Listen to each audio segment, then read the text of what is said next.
corporate capitalism concentrates wealth in very, very few hands. And once it's concentrated past a certain amount, those people whose hands it's concentrated in can buy the political system. And that moment is gone. They've already bought the political system. The amount of corporate money in our political systems is, I think it's $5 billion worth of corporate money in each US presidential election, which is the most important election in the world, really, when it comes to real power.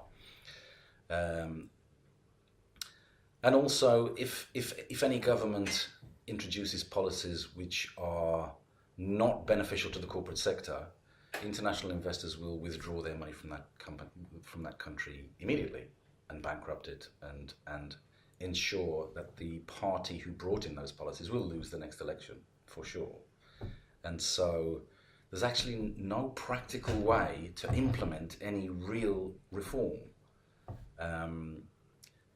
which Bernie Sanders and Jeremy Corbyn will find out if they get elected, in the same way that Syriza did in Greece. It's not possible.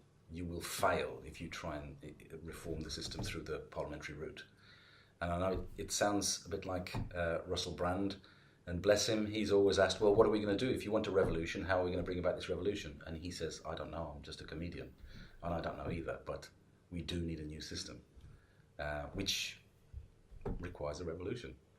A revolution means the system after the revolution is not the same as the system before the revolution. Doesn't have to be violent, doesn't have to be nasty at all. It just means it's a different system. Not the same system with better leaders. You can't get that anyway, but not the same system with better leaders, but a completely different system.